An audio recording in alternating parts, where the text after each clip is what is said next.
नमस्कार, स्वागत है आप सभी का डीडी न्यूज पर और आप देख रहे हैं मिड डे प्राइम। आज आपके साथ मैं हूं असीम मिश्रा।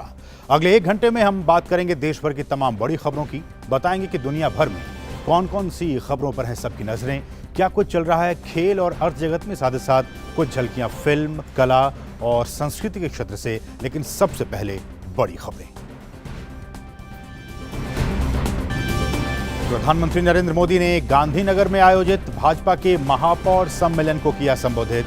कहा, आजादी के अमृतकाल में भारत ने शहरी बुनियादी ढांचे में किया अभूतपूर्व निवेश। 75,000 करोड़ की परियोजनाएं की गई पूरी।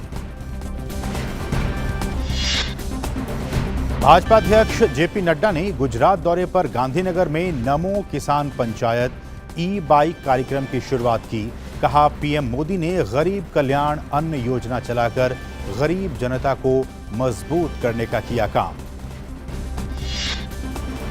विदेश मंत्री डॉक्टर एस जयशंकर ने अमेरिका दौरे पर संयुक्त राष्ट्र महासभा के 77वें सत्र के लिए नवनियुक्त अध्यक्ष कावा कोरेसी से की मुलाकात। इससे पहले विदेश मंत्री डॉक्टर एस जयशंकर ने कई देशों के विदेश मंत्रियों के साथ की द्विपक्षीय बैठकें। रक्षा मंत्री राजनाथ सिंह ने काहिरा में मिस्र के रक्षा मंत्री से की मुलाकात।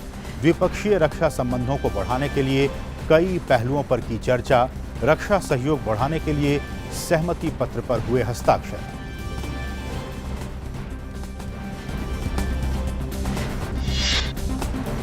उत्तर प्रदेश के नोएडा में एक दीवार गिरने से 4 लोगों की मौत, कुछ लोगों के दबे होने की आशंका।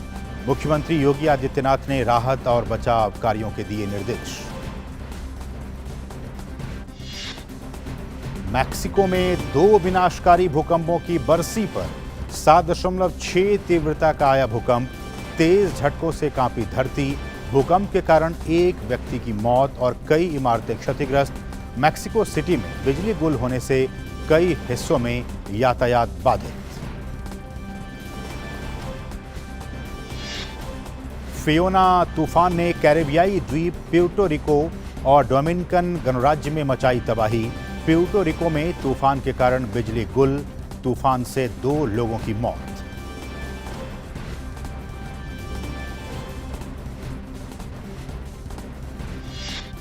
और T20 वर्ल्ड कप से पहले विश्व विजेता ऑस्ट्रेलिया से 2-2 हाथ करने उतरेगी टीम इंडिया।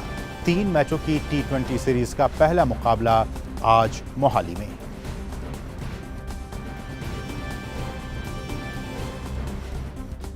और अब सभी खबरें विस्तार से।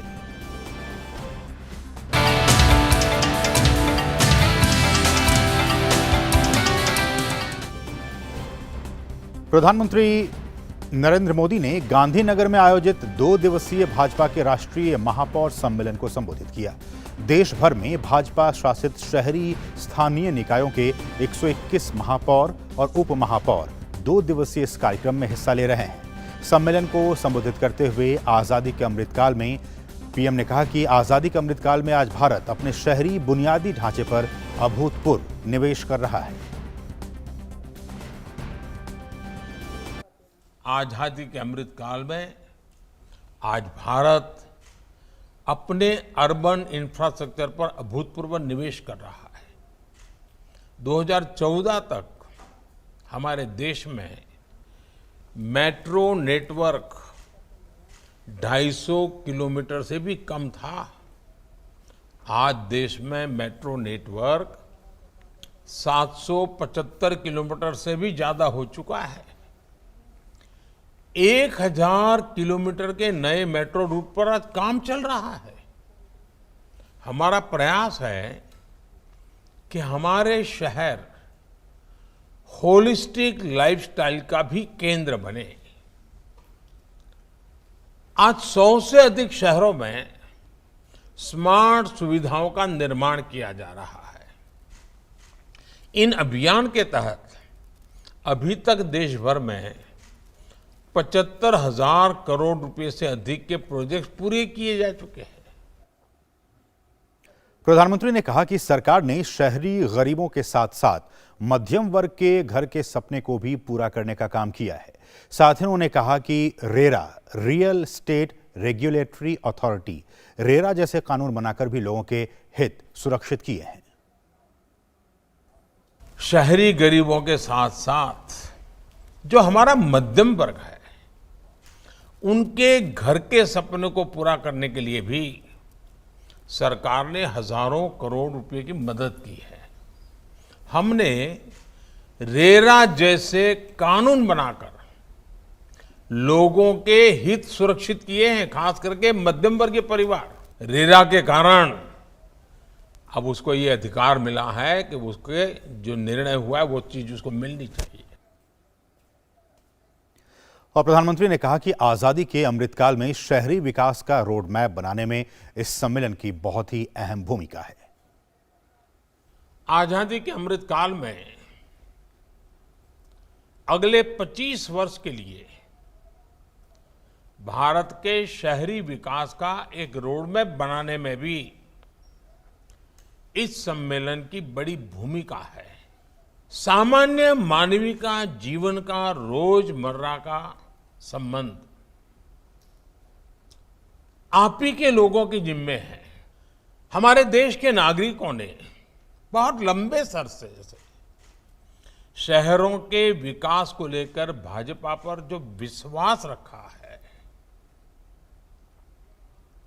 उसे निरंतर बनाए रखना, उसे बढ़ाना हम सभी का दायित्व है।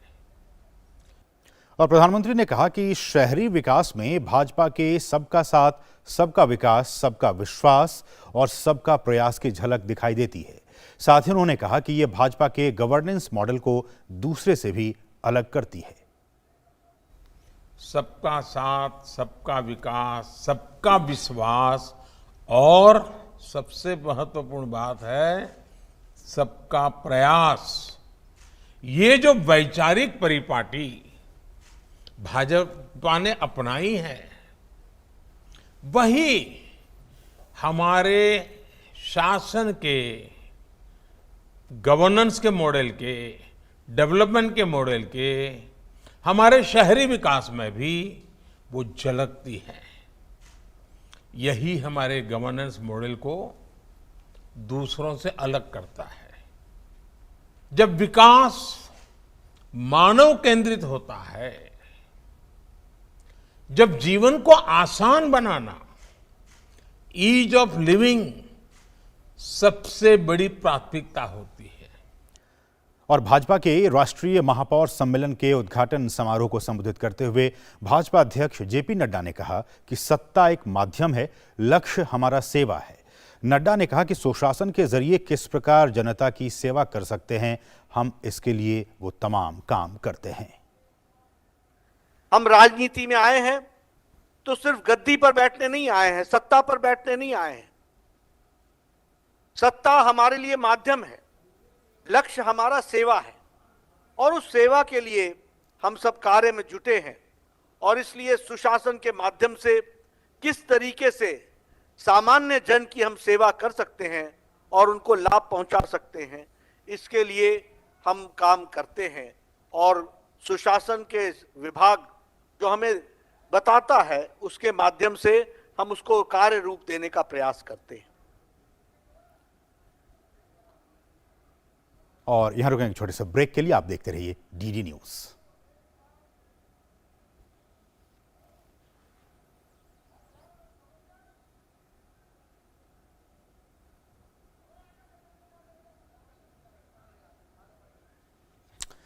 बात अब करेंगे ताजा खबर की।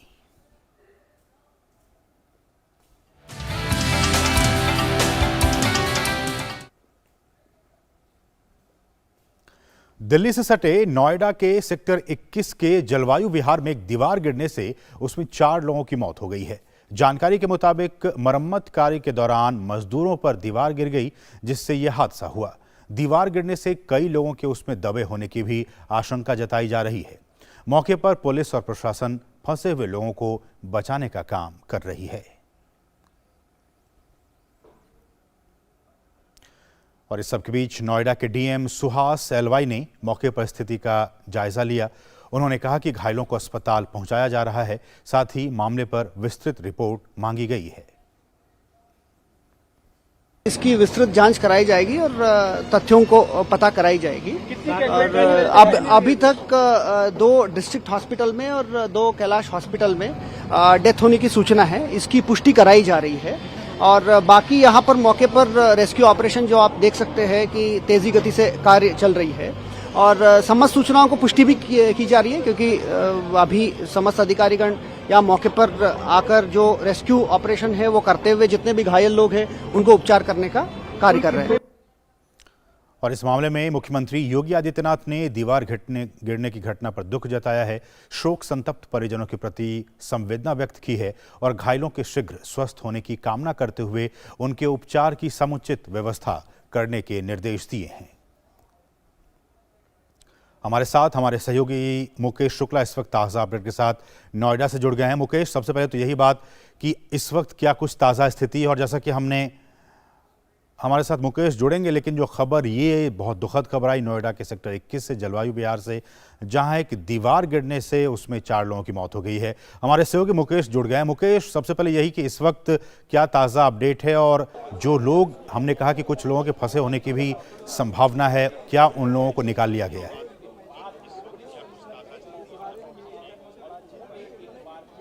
बिल्कुल असीम, अबू मैं आपको अपडेट कर दूं कि ये दीवार जो थी वो तकरीबन 9:30 से 10 के बीच में गिरी। आप मेरे पीछे देख सकते हैं, ये इसके बगल में एक नाला था, इसकी रिपेयरिंग का काम चल रहा था, जिसकी वजह से ये दीवार गिर गई। यहाँ पर 13 मजदूर उस समय काम कर रहे थे, जिसमें 4 लोगों की तो मौके पर ही मौत हो गई और अन्य को अस्पताल यहाँ से ले जा चुका है। सारी जो रेस्क्यू ऑपरेशन हो, तमाम रेस्क्यू ऑपरेशन पूरा कर लिया गया है। इसकी जाँच के आदेश भी दे दिए गए हैं और ये काफ़ी हैवी दीवार है। आप देखिए इसके जो मलबे और डिब्रीज में आपको दिखाऊं, ये काफी स्ट्रांग है और इसके साथ साथ ये कटीली वायर्स और इसमें लोहे के एंगल्स लगे हैं, जिनसे काफी चोटें उन्हें आई होंगी। अमूमन जो लोग घायल हैं उनको भी काफी चोटें हैं। कुछ को यहाँ के सिविल हॉस्पिटल में भेजा गया है, कुछ को कैलाश हॉस्पिटल में भेजा गया जो गंभीर रूप से घायल हैं। यहाँ के सांसद जो थे वो भी मौके पर मौजूद थे, कमिश्नर ऑफ पुलिस यहाँ पर मौके पर मौजूद थे। और आप देखिए यहाँ पर ये पूरी सोसाइटी है, बता रहे हैं कि ये तकरीबन 30 से 35 साल पुरानी सोसाइटी है, जिसके बगल में नाले की सफाई का काम चल रहा था जिस वक्त ये हादसा हुआ। यहाँ तमाम मीडिया है और जो लोग यहाँ पर घायल हुए उनके परिचय, उनके जो जान पहचान के लोग हैं वो आ रहे हैं यहाँ पर उनके हाल जानने के लिए कि उनको कहाँ भेजा गया है, कैसी उनकी हालत है। पुलिस ने फिलहाल उनको पीछे रोका हुआ है। लेकिन ये जो दुखद घटना है ये कहीं ना कहीं इस बात की चेतावनी देती है कि इस तरह की जो दीवार है इसके लिए पहले से ही आगाह किया जाना था मजदूरों को, ठेकेदार को इसका पता होना था कि वो दीवार में जहां काम करवाने की कोशिश कर रहे हैं वो दीवार क्या वहां पर मजदूरों के लिए सही थी कि नहीं थी, क्योंकि मजदूर कुछ कह रहे थे कि इसकी हालत जो है वो काफी जर्जर है, ये गिर सकती है कभी भी। और ऐसा ही हुआ, यहाँ पर ये दीवार गिर गई क्योंकि ये जो अपार्टमेंट है यहाँ का पुराने अपार्टमेंट में माना जाता है। सेक्टर 21 नोएडा में ये जलवायु विहार का अपार्टमेंट है जिसकी ये दीवार गिरी सुबह, जिसमें 4 लोगों की जान गई। नहीं मुकेश, उसमें ये कि नाली बनाने का काम चल रहा था और नाली से ठीक सटा ये दीवार थी, जिसकी वजह से किस तरह से यह हादसा पेश हुआ, और जो हमने कहा कि जो इसके ठेकेदार हैं, क्या उसकी अब तक धरपकड़ हो पाई है, उससे कोई पूछताछ, किस तरह से ये सारी चीजें हो पाई?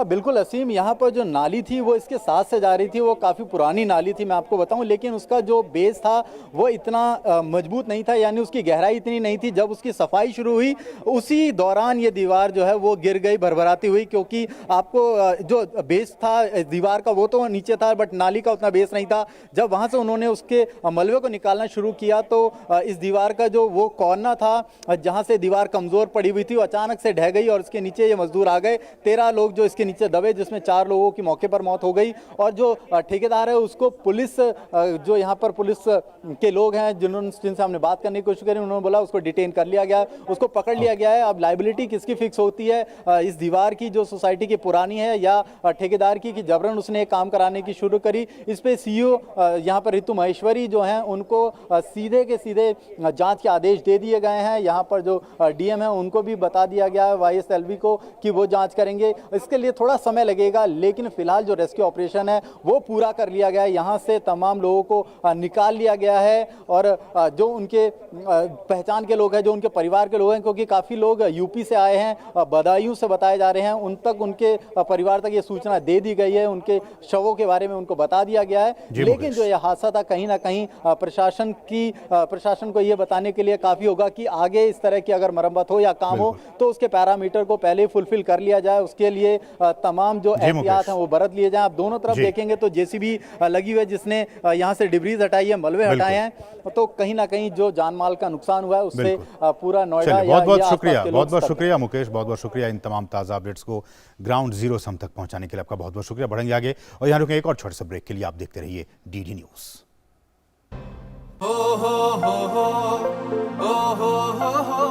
अब गांव गांव और खेत खेत की बात है कुछ निराली, फसल बीमा पॉलिसी से छाई है खुशहाली। द्वार द्वार और हाथ हाथ में सुरक्षा की सौगात, गर्व से बोल रहे हैं सभी किसान, मेरी पॉलिसी मेरे हाथ। आजादी के अमृत महोत्सव पर हम देश के किसानों को दे रहे हैं सुरक्षा की सौगात। प्रधानमंत्री फसल बीमा पॉलिसी अब आपके हाथ, और पॉलिसी को बीमित किसानों के द्वार तक पहुंचाने के लिए हमने फसल बीमा पॉलिसी वितरण कार्यक्रम का किया है शुभारंभ। देश भर के किसानों ने करीब 21,000 करोड़ रुपए ही प्रीमियम के तौर पर दिए, लेकिन उन्हें मुआवजे के तौर पर 1 लाख करोड़ रुपए से ज्यादा मिले। जब खराब मौसम की हो मार, PMFBY दे आर्थिक सुरक्षा बार बार। प्रधानमंत्री फसल बीमा योजना, कृषि एवं किसान कल्याण मंत्रालय, भारत सरकार। Power Grid, a Maharatna PSU of Government of India, largest transmission utility of country, embarked on one such remarkable journey to establish one nation, one grid, one frequency, culminating into one electricity market. Power Grid, transmitting power, transforming lives. पेड़ लगाओ, पानी बचाओ, जनसंख्या को जनबाढ़ न बनाओ। IME Sahibabad, Ghaziabad, NCR। 27 years of excellence in higher education offers Radhika scholarship up to 50% of college fees. और break के बाद आपका फिर से स्वागत है। जम्मू कश्मीर की राजधानी श्रीनगर में पूरे 30 साल बाद एक बार फिर से आम लोग सिनेमा का लुत्फ उठा सकेंगे। उपराज्यपाल मनोज सिन्हा ने राजधानी श्रीनगर में 3 स्क्रीन वाले और 520 लोगों की क्षमता वाले पहले मल्टीप्लेक्स का उद्घाटन किया है। इससे पहले उपराज्यपाल मनोज सिन्हा ने रविवार को दक्षिण कश्मीर के 2 जिलों पुलवामा और शोपियां में एक बहुउद्देशीय सिनेमा हॉल का उद्घाटन किया था।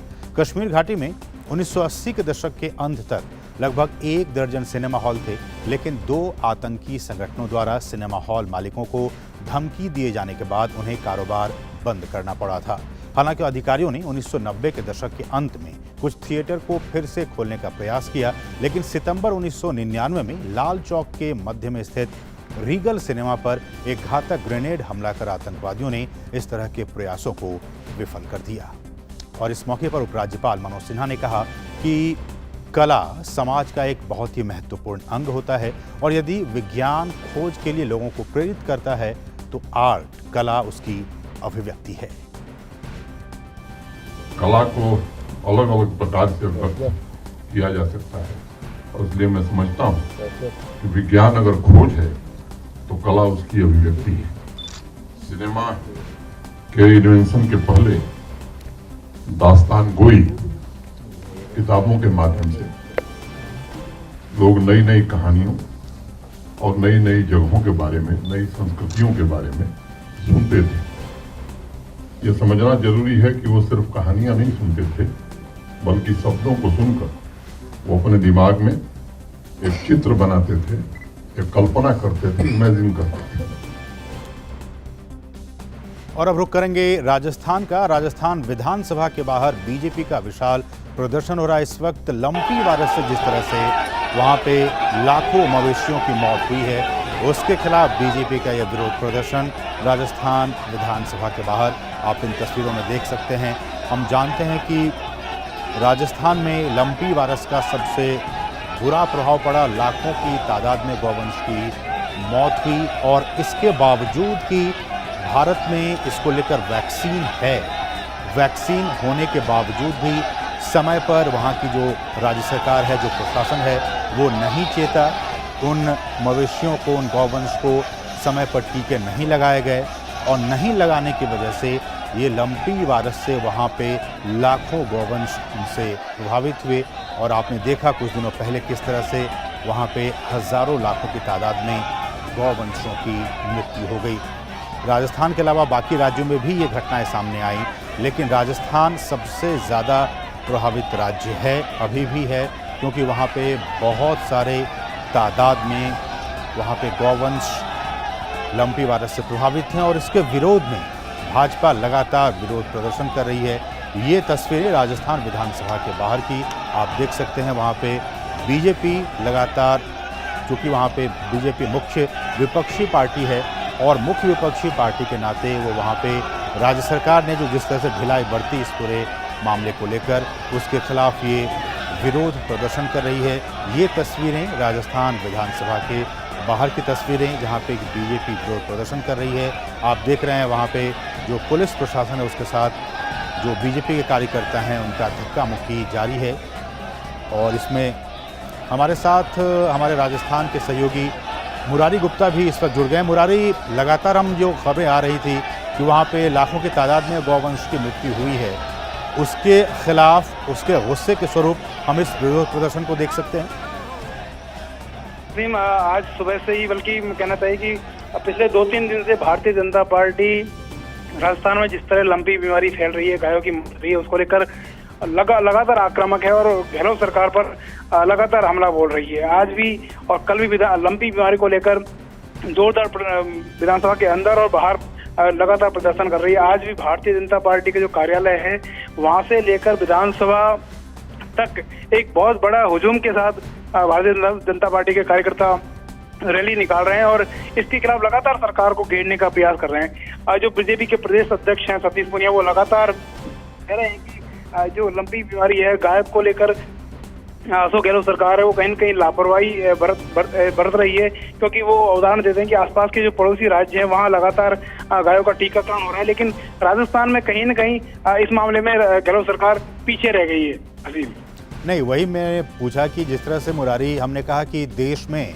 इसको लेकर वैक्सीन है, वैक्सीन होने के बावजूद भी समय पर अगर राज्य सरकार या फिर प्रशासन अगर नहीं चेतती है तो इस तरह की चीज़ें तो होंगी। और इसी को लेकर बीजेपी लगातार कई बार कह चुकी है कि वैक्सीन नहीं लगाया गया उन मवेशियों को, अगर समय पर लगाए जाते तो इस तरह के इतनी तादाद में गौवंश की मृत्यु नहीं होती। बिल्कुल, भारतीय जनता पार्टी लगातार इसी बात को लेकर जो मुख्यमंत्री अशोक गहलोत है उन पर हमला कर रही है कि ये केंद्र सरकार की गाइडलाइन के बावजूद भी यहाँ पर टीके नहीं लगाए जा रहे हैं, जिसके कारण लगभग 57,000 जो सरकारी आंकड़ा है ये तो वो है कि 57,000 से ज्यादा गौवंश की मौत हो चुकी है। 13 लाख से ज्यादा गौवंश है उसमें ये संक्रमण है और लगातार गायों के मरने की खबर पूरे राज्य भर से आ रही है। तो भारतीय जनता पार्टी लगातार ये आरोप लगा रही है कि गहलोत सरकार इस मुद्दे को लेकर संवेदनशील नहीं है और जो गाय का जो मुद्दा है उसको लेकर कहीं न कहीं लगातार लापरवाही बरती जा रही है। इवन यहाँ के जो इनके खुद के विधायक है वो भी सरकार के इस मुद्दे को लेकर गंभीर है, सरकार की शिकायत कहीं न कहीं की जा रही है। तो निश्चित रूप से एक संवेदनशील मामला है असीम राजस्थान में गाय को लेकर, और जिस पर भारतीय जनता पार्टी लगातार प्रदर्शन कर रही है और कहीं ना कहीं सरकार बैकफुट पर इस सारे प्रदर्शन से जरूर आई है। असीम, और एक आखिरी सवाल कि अभी कुछ रिपोर्ट्स ये भी आई थी मुरारी की जितनी तादाद में वहां पे गाय की मृत्यु हुई है उसकी वजह से जो दुग्ध उत्पादन है न सिर्फ राजस्थान में बल्कि आसपास के राज्यों में भी दुग्ध आपूर्ति पर भी इसका प्रभाव पड़ा है। बिल्कुल, ये पिछले लगभग 8 से जब से ये बीमारी फैली है उसके बाद से लगातार 5 से 10% जो दूध का उत्पादन है वो राजस्थान में जो सप्लाई होती है वो उसमें कमी आई है। इसका असर जो राज्यभर की मिठाइयों की दुकान है, जो दूध से जुड़े जितने भी उत्पाद हैं उनकर उस पर इस चीजों का लगातार असर देखने को मिल रहा है। हो सकता है आने वाले दिनों में जिस तरह ये बीमारियों का संक्रमण फैल रहा है, दूध की जो सप्लाई है निश्चित रूप से राजस्थान में और राजस्थान से बाहर जो सप्लाई होती है उसमें भी कमी आने की संभावना है। सभी बिल्कुल, बहुत बहुत शुक्रिया मुरारी। लेकिन जो तस्वीरें हैं एक मुख्य विपक्षी पार्टी के तौर पर ये दायित्व है कि सरकार को चेताना कि देखिए आपने कितनी बड़ी गलती की और उस गलती की वजह से लाखों की तादाद में गौवंशों की मृत्यु हो गई है राजस्थान में। हालांकि बाकी के राज्यों ने उसको बहुत ही अच्छे तरीके से कंट्रोल करने की कोशिश की है, लेकिन राजस्थान में इस तरह की बातें अभी अभी तक सामने निकलकर नहीं आई है। हम रुक करेंगे अब श्रीनगर। हमने कहा कि श्रीनगर में, जम्मू कश्मीर में 3 दशक के बाद जो सिनेमा हॉल हैं, जो मल्टीप्लेक्स हैं, उनको खोलने का काम इस वक्त किया गया और आज ही वहाँ के जो उपराज्यपाल मनोज सिन्हा है, उन्होंने एक मल्टीप्लेक्स का उद्घाटन किया है। ये बड़ी खबर कि कश्मीर घाटी में अब बड़े पर्दे पर फिल्म देखने का इंतज़ार अब ख़त्म हो गया है। आज इसको लेकर वहाँ पे लोग पहुँचे हैं और आज जो है वो आमिर खान की फिल्म लाल सिंह चड्ढा को वहाँ पे उसको दिखाया गया। हमारे साथ हमारे सहयोगी सलमान काजी इस वक्त ज़्यादा अपडेट के साथ श्रीनगर से मौजूद हैं। सलमान, 3 दशकों के बाद, लगभग 30 साल के बाद इस तरह की बातें निकल कर सामने आई कि एक बार फिर से जम्मू कश्मीर के लोग, घाटी के लोग मूवी देख पाएंगे। वहाँ से जब भी खबरें आती थी, गोला बारूद की खबरें आती थी, लेकिन अब कम से कम मनोरंजन की बातें वहाँ से निकल कर सामने आ रही हैं। जी, ये जो सिनेमा ओपनिंग थी, ये एक जो एलजी एडमिनिस्ट्रेशन थी, ये उनकी टॉप लाइन पे थी कि एक इम्पॉर्टेंट मार्कर था यहाँ पे नॉर्मलसी होने का। तो अब ये सक्सेसफुल हो गए हैं। यहाँ पे इनॉक्स जो है, इनका सिनेमा हॉल में ये 530 सीटर है और इसके अलावा जो उनने कल परसों शुपियां और पुलवामा में भी मल्टीपर्पज़ सिनेमा हॉल से जो 100 सीटर हैं उनको खोला गया। और इसके अलावा जो प्लान है एडमिनिस्ट्रेशन का कि हर किसी डिस्ट्रिक्ट में एक मल्टीपर्पज़ सिनेमा हॉल खोला जाए ताकि जो आम लोग हैं उनको एंटरटेनमेंट के जो के सोर्सेज हैं उनको थोड़ा इंक्रीज़ किया जाए और यूथ जो है उनको आर्ट और सिनेमा और इसकी तरफ भी राग़िब किया जाए। और सलमान, सरकार की तरफ से ये भी कहा गया कि मिशन यूथ के तहत इस तरह के जो काम है वो किए जा रहे हैं और जैसा कि आपने कहा भी और सरकार ने भी कहा है कि जो अलग अलग ज़िले हैं वहाँ भी कम से कम हर ज़िले में एक इस तरह के मल्टीप्लेक्स सिनेमा हॉल जो हैं वो ज़रूर आने वाले दिनों में खोले जाएंगे। जी बिल्कुल, ये जो मिशन यूथ है ये गवर्नमेंट का एक मल्टीपर्पज़ मिशन है यूथ एंगेजमेंट को ड्राइव करने के लिए। इसमें एंटरटेनमेंट के अलावा स्पोर्ट्स इंफ्रास्ट्रक्चर, एंटरप्रेन्योरशिप का सपोर्ट भी है और बहुत सारी चीज़ें हैं, इवन एजुकेशन सपोर्ट भी है। तो एक ऑल एनकम्पासिंग मिशन है जिसमें यूथ को एम्पावर और एंगेज किया जाए। चलिए, बहुत बहुत शुक्रिया सलमान इन ताज़ा अपडेट्स को हम तक पहुँचाने के लिए। तो ये खबर ये भी है कि जो लाल सिंह चड्ढा जिस फिल्म को आज वहाँ पे दिखाया गया, इस फिल्म को दिखाने के पीछे मतलब ये कि इस फिल्म की जो शूटिंग हुई थी, बहुत ज़्यादा सीन जो है वो जम्मू कश्मीर में शूटिंग हुई थी और इस फिल्म में जो कलाकार हैं, बहुत ज़्यादा कलाकार वो जम्मू कश्मीर से भी बिलोंग करते हैं, इसलिए इस फिल्म को दिखाने का फैसला लिया गया। बहरहाल बढ़ेंगे आगे और यहाँ एक छोटे से ब्रेक के लिए आप देखते रहिए DD न्यूज़।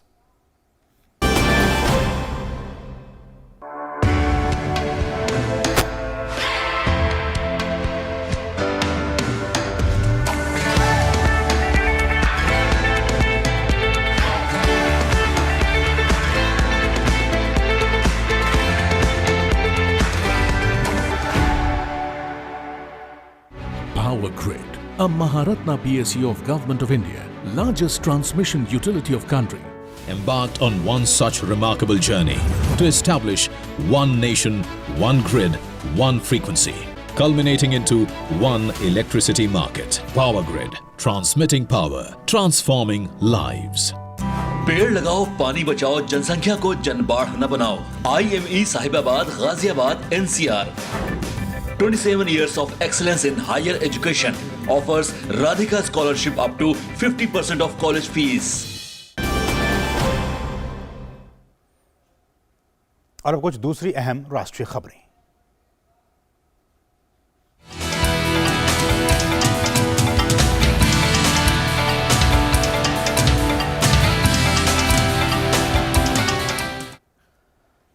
विदेश मंत्री डॉक्टर एस जयशंकर ने संयुक्त राष्ट्र महासभा के 77वें सत्र के लिए नवनियुक्त अध्यक्ष काबा कोरोसी से मुलाकात की। ट्विटर पर मुलाकात की तस्वीर साझा करते हुए विदेश मंत्री ने कहा कि संयुक्त राष्ट्र मुख्यालय में काबा कोरोसी से मिलकर खुशी हुई। संयुक्त राष्ट्र महासभा के 77वें सत्र के लिए उनकी प्राथमिकताओं पर उन्हें बधाई दी। उन्हें भारत के पूर्ण समर्थन का आश्वासन दिया। डॉक्टर जयशंकर ने बताया कि मुलाकात के दौरान वैश्विक प्रगति के लिए सतत विकास लक्ष्यों की महत्ता पर चर्चा हुई और इस संबंध में भारतीय अनुभव साझा किए गए। बहुपक्षवाद के प्रति भारत की गहरी प्रतिबद्धता को भी दोहराया गया। और इससे पहले विदेश मंत्री ने कल संयुक्त राष्ट्र महासभा के उच्च स्तरीय सत्र से पहले कई द्विपक्षीय और बहुपक्षीय बैठकें की। जयशंकर ने भारत सीलेक CELC बैठक के साथ इसकी शुरुआत की। जयशंकर ने अपनी कूटनीति बैठक लैटिन अमेरिकी और कैरेबियाई समूह के प्रमुखों के साथ की। भारत सीलेक बैठक के बाद जारी एक बयान में कहा गया है कि अर्जेंटीना की अस्थायी अध्यक्षता के तहत आयोजित भारत सीलेक बैठक में कोविड महामारी के बाद के दौर में आर्थिक सुधार की दिशा में हुए विकास की समीक्षा की गई और व्यापार और वाणिज्य, कृषि, खाद्य एवं ऊर्जा सुरक्षा, स्वास्थ्य, टीका उत्पादन, पारंपरिक दवाओं के क्षेत्रों में मिलकर काम करने पर सहमति जताई गई। दोनों पक्षों ने आपसी हितों के क्षेत्रीय और बहुपक्षीय मुद्दों पर भी चर्चा की। दोनों पक्षों ने संयुक्त राष्ट्र और अन्य बहुपक्षीय निकायों में अपने सहयोग को स्वीकार किया और संयुक्त राष्ट्र के सुधारों और जलवायु परिवर्तन सहित वैश्विक मुद्दों पर मिलकर काम करने पर सहमत हुए। इसके अलावा विदेश मंत्री भारत UAE फ्रांस की पहली त्रिपक्षीय मंत्रिस्तरीय बैठक में भी शामिल हुए। रणनीतिक साझेदारों और सुरक्षा परिषद के सदस्यों के बीच हुई इस बैठक में विचार साझा किए गए। साथ ही विदेश मंत्री ने अपने अमेरिका दौरे पर कई देशों के विदेश मंत्रियों से भी मुलाकात की है। सबसे पहले विदेश मंत्री डॉक्टर एस जयशंकर ने त्रिनिदाद और टोबैगो के अमेरी ब्राउन के साथ द्विपक्षीय बैठक की। बैठक के बाद डॉक्टर जयशंकर ने कहा कि ये हमारे 60 साल के राजनयिक संबंधों का उत्सव है। हम पारंपरिक रूप से मजबूत सहयोग को और मजबूत करने के लिए तत्पर हैं। डॉक्टर जयशंकर ने अल्बानिया के विदेश मंत्री ओल्टा ज़हाका से मुलाकात की। दोनों नेताओं ने द्विपक्षीय संबंधों को मजबूत करने पर चर्चा की। इसके अलावा उन्होंने यूक्रेन के मुद्दे और ऊर्जा सुरक्षा पर विचारों का आदान प्रदान किया। बैठक के बाद डॉक्टर जयशंकर ने कहा कि दोनों देश सुरक्षा परिषद में आपसी निकट सहयोग को महत्व देते हैं। डॉक्टर जयशंकर ने माल्टा के विदेश मंत्री इयान बॉर्ग से भी मुलाकात की। बैठक के दौरान डॉक्टर जयशंकर ने UNSC के लिए उनके चुनाव पर उन्हें बधाई दी और संयुक्त राष्ट्र और राष्ट्रमंडल में सहयोग को प्रगाढ़ बनाने पर भी सहमति जताई। विदेश मंत्री ने मिस्र के विदेश मंत्री समेह शौरी से भी मुलाकात की। मुलाकात के बाद जयशंकर ने कहा कि संयुक्त महासभा से इतर मिस्र के विदेश मंत्री समेह शौरी से मिलकर अच्छा लगा। रक्षा, व्यापार और निवेश के क्षेत्रों में हमारे द्विपक्षीय संबंध मजबूती से बढ़ रहे हैं। हरित, ग्रीन हाइड्रोजन और अमोनिया, शिक्षा क्षेत्र जैसी नई पहल में सहयोग और बढ़ावा देने पर सहमति बनी। वहीं इंडोनेशिया के बाली में नवंबर में होने वाली G20 शिखर सम्मेलन से पहले विदेश मंत्री ने अमेरिकी यात्रा के दौरान इंडोनेशियाई विदेश मंत्री रेटनो मार्सुडी से भी मुलाकात की। इंडोनेशिया की G20 अध्यक्षता को सफल बनाने पर अपनी प्रतिबद्धता जताई और साथ ही म्यांमार पर दोनों नेताओं ने अपने विचार साझा किए। विदेश मंत्री डॉक्टर एस जयशंकर ने क्यूबा के अपने समकक्ष ब्रूनो रोड्रिगेज पैरेल्ला से मुलाकात की। विदेश मंत्री ने G77 और अन्य बहुपक्षीय मंचों में एक साथ काम करने के लिए तत्परता जताई। दोनों नेताओं के बीच चावल की आपूर्ति और विकास परियोजनाओं के बारे में भी बातचीत हुई। क्यूबा के विदेश मंत्री ने हवाना में पंचकर्म केंद्र की सराहना की, जिसका डॉक्टर एस जयशंकर ने स्वागत किया। उन्होंने इथियोपिया के उप प्रधानमंत्री और विदेश मंत्री डेमेक मैकोनन से भी मुलाकात की। दोनों नेताओं ने शिक्षा और व्यापार में सहयोग बढ़ाने को लेकर चर्चा की।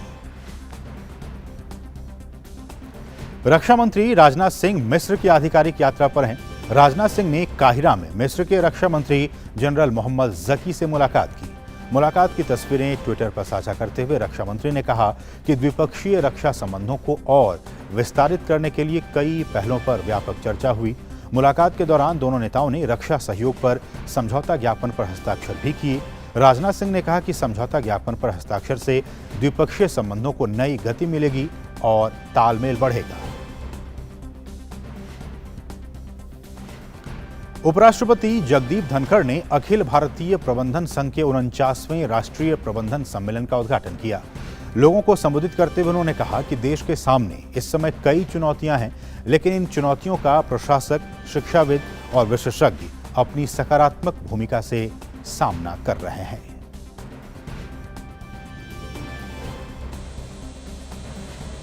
Soothing to note, business leaders, administrators, academicians, experts, they are playing critical affirmative role in shaping India's incremental trajectory in all facets. In very challenging times, और नई दिल्ली में 2 दिवसीय Asia Pacific institute for broadcasting development की 47वीं वार्षिक सभा का आयोजन किया जा रहा है। कार्यक्रम में प्रसार भारती के सीईओ मयंक अग्रवाल सहित कई गणमान्य हस्तियों ने शिरकत की। AIBD 26 देशों में फैले प्रसारकों का एक अंतर्राष्ट्रीय निकाय है। और सूचना एवं प्रसारण मंत्रालय की अतिरिक्त सचिव नीरजा शेखर ने कहा कि महामारी के दौरान दूरदर्शन ने बहुत अहम भूमिका निभाई है। खासतौर से लोगों को जागरूक करने में। हमारे सहयोगी विशाल बैरिस्टो से खास बातचीत में उन्होंने बताया कि एक लोक प्रसारक के तौर पर DD हाइब्रिड मोड के लिए भी पूरी तरह से तैयार है। दिल्ली में AIBD की एनुअल जनरल मीटिंग हो रही है और भारत इसकी अध्यक्षता कर रहा है। मेरे साथ हैं सूचना एवं प्रसारण मंत्रालय के एडिशनल सेक्रेटरी। आइए हम उनसे बात करते हैं और जानते हैं। मैडम, 900 चैनल्स हैं, टीवी चैनल्स, उसमें से 43% न्यूज़ चैनल्स हैं। ऐसे में दूरदर्शन और आकाशवाणी जो पब्लिक ब्रॉडकास्टर्स हैं, इनकी भूमिका को आप कैसे देखती हैं? दूरदर्शन और all India radio public broadcasters हैं, तो पब्लिक ब्रॉडकास्टर्स की जिम्मेदारी बाकी ब्रॉडकास्टर्स से अलग है। हमारा काम है इंफॉर्मेशन, एजुकेशन, एंटरटेनमेंट एक साथ देना लोगों को। सो सही जानकारी के लिए और सही इंफॉर्मेशन के लिए दूरदर्शन और ऑल इंडिया रेडियो सबसे ट्रस्टेड ब्रांड्स भी माने गए हैं। पीछे जो सर्वे हुआ था, इनका जो रोल है और बाकी ब्रॉडकास्टर्स का रोल है वो बिल्कुल अलग है, मैंडेट ही अलग है।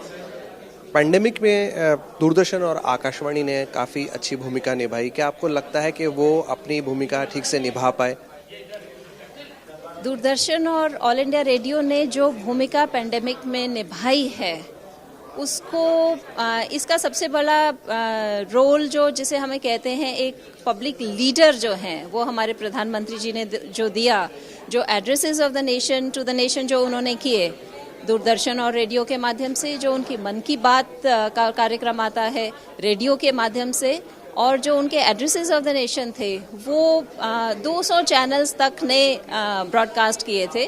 सो पैंडेमिक में जो रोल इन दोनों चैनल्स के द्वारा निभाया गया, दोनों प्लेटफॉर्म्स के द्वारा निभाया गया, उसके साथ फिर उन्होंने जैसे जैसे समस्याएं आती गई या इश्यूज आते गए, उनके बारे में दूरदर्शन और रेडियो ने जिस तरह से अपना रोल निभाया, जैसे बहुत सारे कार्यक्रम डॉक्टर स्पीक, लाइव कॉल्स लेकर लोगों से प्रॉब्लम्स उनकी सुनकर बताई गई डॉक्टर्स के माध्यम से, एक्सपर्ट्स के माध्यम से, और बहुत सारी पब्लिक सर्विस अवेयरनेस फिल्म्स दिखाई, इश्यूज दिखाए, कार्यक्रम भी दिखाए।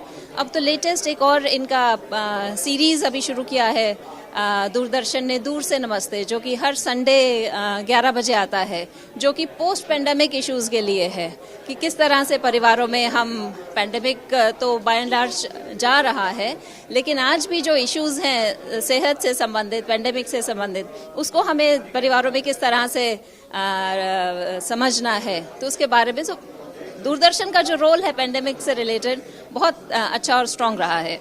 तो ये थी एडिशनल सेक्रेटरी नीरजा शेखर, जिनका ये कहना है कि पैंडेमिक के दौरान पब्लिक ब्रॉडकास्टर की भूमिका दूरदर्शन ने बखूबी निभाई है और हाइब्रिड मोड के लिए भी हम पूरी तरह से मुस्तैद हैं। कैमरामैन सेंथिल और कालरा के साथ मैं विशाल बैरिस्टो, DD न्यूज़, दिल्ली। और वहीं AIBD की निदेशक फिलोमेना ज्ञान प्रकाशम का मानना है कि दुनिया भर के प्रसारकों के लिए सही जानकारी देना और फर्जी खबरों से लड़ना लोक प्रसारक की सबसे बड़ी चुनौती है। हमारे सहयोगी विशाल बैरिस्टो ने दिल्ली में 2 दिवसीय AIBD सम्मेलन के दौरान फिलोमेना से खास बातचीत की। The challenge is there, but definitely what we are doing is accepting those challenges and then looking at ways forward to move the broadcasting industry. So there's a lot of opportunities that we can tap. And so the theme of this AIBD is rebuilding the future of broadcasting. So we have a lot of people who are here gathered from many different countries who are going to deliberate how we can look at content, changing audience patterns, and create a more sustainable broadcasting industry. Especially the challenges of pandemic and post-pandemic. Yeah. Pandemic has passed, but during the pandemic, many of the viewers have moved to OTT platforms. and now it's a post-pandemic. So the trend to move to OTT platforms hasn't stopped. In fact, it's more vigorous. So that's why broadcasters need to understand how you should overcome that challenge. And so we will talk about it and hopefully come up with new ideas, new solutions on how legacy media can adopt new practices. So we need to look at these areas of development. And hopefully we can come up with some answers. अगली खबर बिहार से है। बिहार के विभिन्न हिस्सों में बिजली गिरने और आंधी बारिश से जुड़ी घटनाओं में 31 लोगों की मौत हो गई है और 11 लोग घायल हुए हैं। मरने वालों में से ज्यादातर खेतों में काम कर रहे किसान थे। अररिया, पूर्णिया, सुपौल और सहरसा जिलों में सबसे अधिक 13 लोगों की मौत हुई है। वहीं नवादा, जमुई, बेगूसराय और शेखपुरा सहित अन्य 8 जिलों में 18 लोगों की मौत हुई है। आंधी बारिश से कई पेड़ और बिजली के खंभे गिर गए, जिससे कई हिस्सों में बिजली आपूर्ति बाधित रही।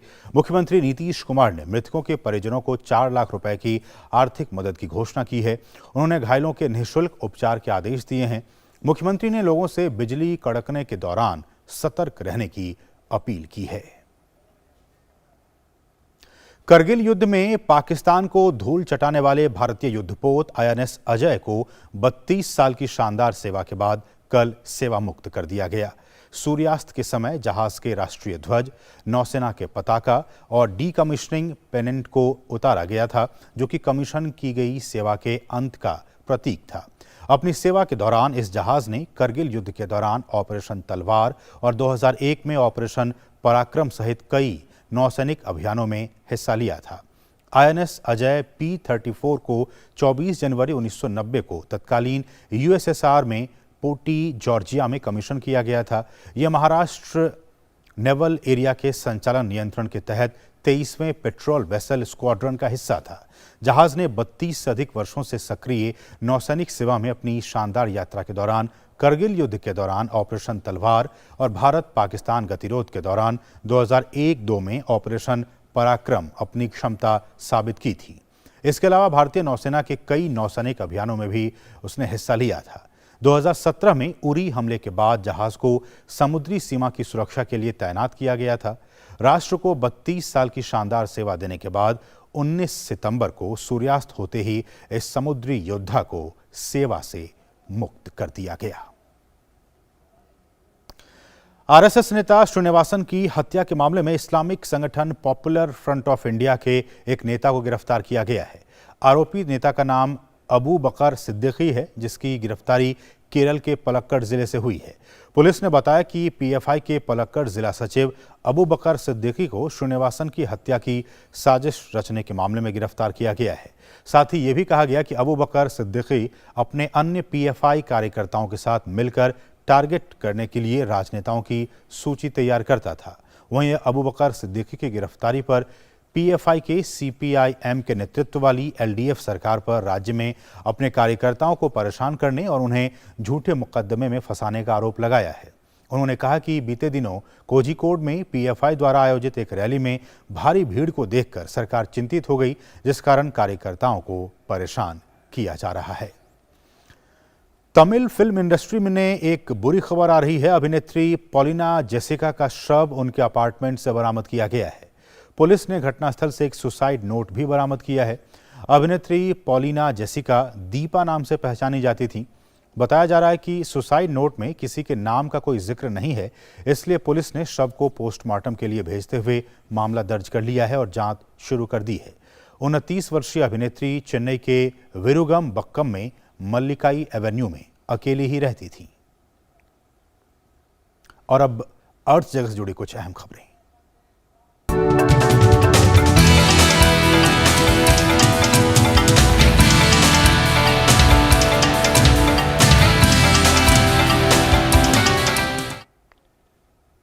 वैश्विक शेयर बाजार में कमजोरी के बावजूद घरेलू शेयर बाजार में 3 कारोबारी सत्रों से जारी गिरावट सोमवार को थम गई।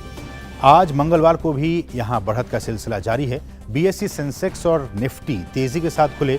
शुरुआती कारोबार में सेंसेक्स 549 अंक चढ़कर खुला और इसी तरह निफ्टी भी 164 अंक की मजबूती के साथ 17,786 अंक पर खुला।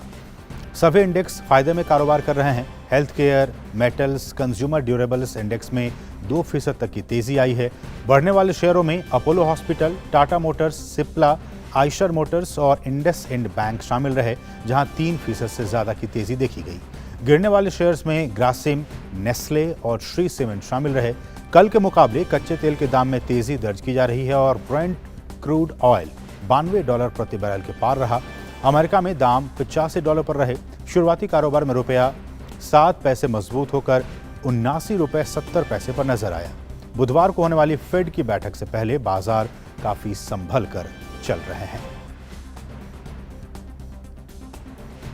और यहां रुकें एक और छोटे से ब्रेक के लिए। आप देखते रहिए डीडी न्यूज।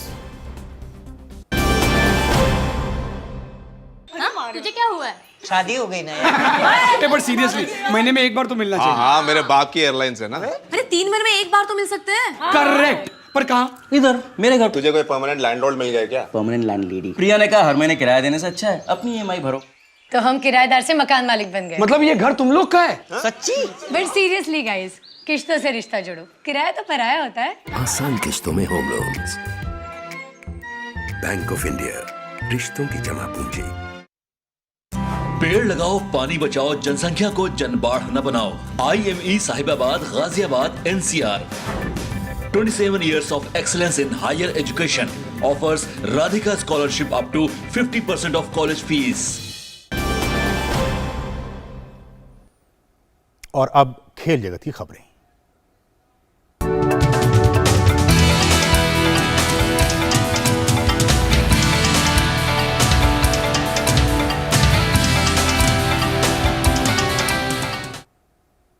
हमारे खेल सहयोगी गौरव इस वक्त स्टूडियो में पहुंच चुके हैं। गौरव, नमस्कार।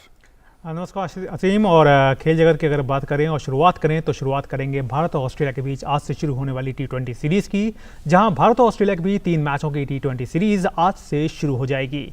इस सीरीज का पहला मुकाबला मोहाली में खेला जाएगा। ये सीरीज अगले महीने होने वाले T20 वर्ल्ड कप की तैयारी के मद्देनजर दोनों ही टीमों के लिए काफी अहम है। भारत और ऑस्ट्रेलिया की टीमें मंगलवार को जब पहले T20 मुकाबले के लिए मैदान पर उतरेंगी तो दोनों की नजरें आगामी T20 विश्व कप से पहले अपनी तैयारियों को परखने की होगी। भारतीय टीम भले ही विश्व की शीर्ष वरीयता प्राप्त टीम हो, लेकिन हाल ही में एशिया कप के फाइनल नहीं पहुंच पाने से काफी निराश होगी। हालांकि टीम के प्रमुख बल्लेबाज विराट कोहली की फॉर्म में वापसी ने टीम इंडिया का मनोबल काफी बढ़ा दिया है। इस मैच में भी सभी की निगाहें विराट कोहली के प्रदर्शन पर होंगी, जो कि पिछले T20 में शतक लगाकर ये मैच खेलने उतरेंगे। कोहली ने एशिया कप में अफगानिस्तान के खिलाफ सुपर 4 के मैच में नाबाद 122 रनों की पारी खेली थी। अब वो ऑस्ट्रेलिया के खिलाफ भी बड़ा स्कोर करना चाहेंगे। दूसरी तरफ सलामी बल्लेबाज के रूप में रोहित शर्मा और KL राहुल पारी की शुरुआत करते दिखाई देंगे। भारतीय बल्लेबाजी क्रम में चोटी के 4 बल्लेबाज तय हैं। सूर्य कुमार यादव के रूप में भारत के पास एक ऐसा बल्लेबाज है जो ऑस्ट्रेलिया के लिए सबसे बड़ा खतरा साबित हो सकता है। प्लेइंग 11 में विकेटकीपर के रूप में ऋषभ पंत या दिनेश कार्तिक में किसी एक को चुनना रोहित शर्मा के लिए सबसे बड़ी परेशानी होगी। ऑलराउंडर के रूप में हार्दिक पांड्या का खेलना तय है। वहीं गेंदबाजी में जसप्रीत बुमराह की वापसी से टीम काफी मजबूत हुई है।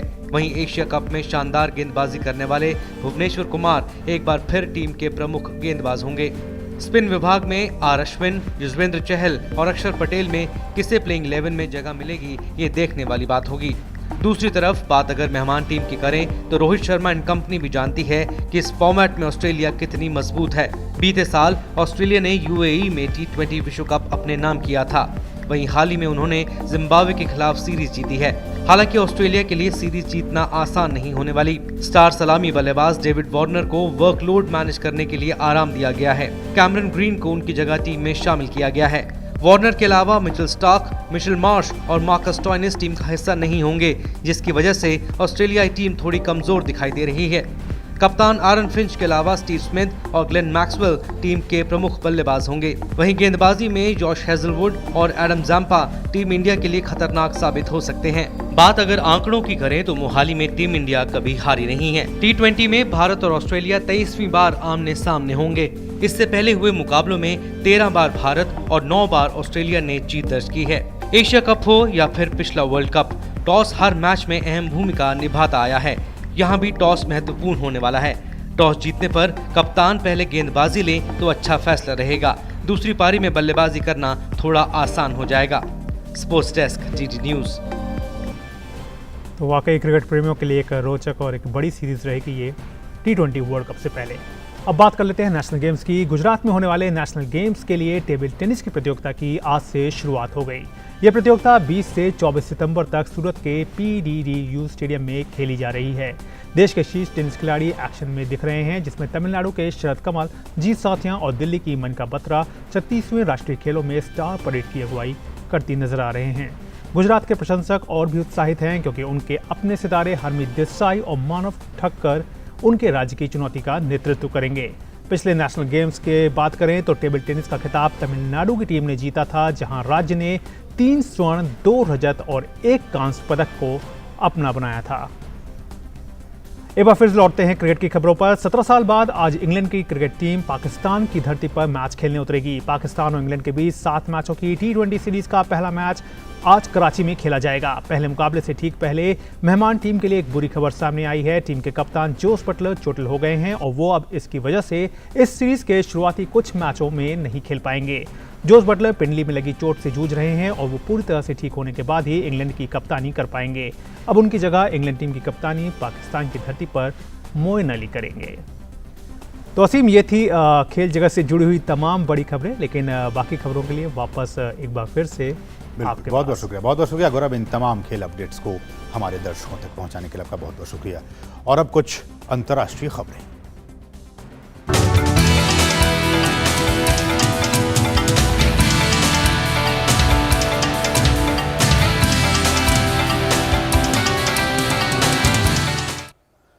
खबर मैक्सिको से है, जहां के मध्य प्रशांत तट पर कल 7.6 तीव्रता का भूकंप आया। भूकंप के कारण एक व्यक्ति के मारे जाने की खबर है और कई इमारतें क्षतिग्रस्त हो गई हैं। अमेरिकी भूगर्भिक सर्वे के मुताबिक यानी USGS के मुताबिक भूकंप का केंद्र अक्विला से 37 किलोमीटर दक्षिण पूर्व में कोलिमा और मिचोआकन राज्यों की सीमा के पास 15.1 किलोमीटर की गहराई में था। शुरुआत में भूकंप की तीव्रता 7.5 मापी गई थी। कोलकुमन शहर में इमारतों में कुछ दरारों के अलावा देश में कोई बड़ी क्षति की तत्काल रिपोर्ट नहीं है। गौरतलब है कि मैक्सिको में 1985 और 2017 में भी इसी दिन यानी 19 सितंबर को ही भूकंप के जोरदार झटके महसूस किए गए थे। और फियोना तूफान के कैरेबियाई द्वीप प्यूर्टो रिको और डोमिनिकन गणराज्य में बाढ़ और भूस्खलन के जरिए तबाही मचाई है। प्यूर्टो रिको के बाद सोमवार को यह शक्तिशाली तूफान डोमिनिकन गणराज्य पहुंचा था। तूफान के कारण पूरे प्यूर्टो रिको में बिजली काट दी गई। वहीं डोमिनिकन गणराज्य में बिजली ग्रिड ठप हो गया है। वहीं इस प्राकृतिक आपदा के कारण प्यूर्टो रिको में अब तक 2 लोगों के मारे जाने की खबर है। अमेरिकी प्रशासन के तहत आने वाले प्यूर्टो रिको द्वीप के अधिकारियों ने कहा है कि तूफान से नुकसान का अनुमान लगाना अभी जल्दबाजी होगी। प्यूर्टो रिको में सोमवार को भी मूसलाधार बारिश हुई है। ईरान में हिरासत में एक महिला की मौत का मामला लगातार गंभीर होता जा रहा है। हिरासत में महिला की मौत पर लगातार तीसरे दिन लोग बड़ी संख्या में सड़कों पर उतरे और विरोध प्रदर्शन किया। वहीं कुर्द इलाके में विरोध प्रदर्शन को कुचलने के लिए पुलिस द्वारा की गई गोलीबारी में 5 प्रदर्शनकारियों की मौत हो गई। पुलिस ने कहा है कि हिरासत में युवती की मौत एक दुर्भाग्यपूर्ण घटना थी। हालांकि पुलिस पीड़ित महिला के साथ दुर्व्यवहार के आरोपों से इनकार कर रही है। दरअसल 22 साल की पीड़िता को पुलिस ने पिछले सप्ताह गिरफ्तार किया था। कोमा में जाने के बाद उसकी मौत हो गई। तेहरान और कुर्दिस्तान प्रांत सहित ईरान के कुछ हिस्सों में विरोध प्रदर्शन शुरू हो गए। हिरासत में महिला की मौत की देश भर में निंदा की जा रही है। यूक्रेन के अलगाववादी कब्जे वाले शहर डोनेट्स्क में कल गोलाबारी से 13 लोगों की मौत हो गई। डोनेट्स्क के मेयर ने यह बताया कि डोनेट्स्क के कोइबिस्क्विस्की जिले में हमले के कारण स्थानीय नागरिकों के अलावा 2 बच्चों की मौत हुई है। उन्होंने कहा कि मरने वालों की संख्या की अभी पुष्टि की जा रही है।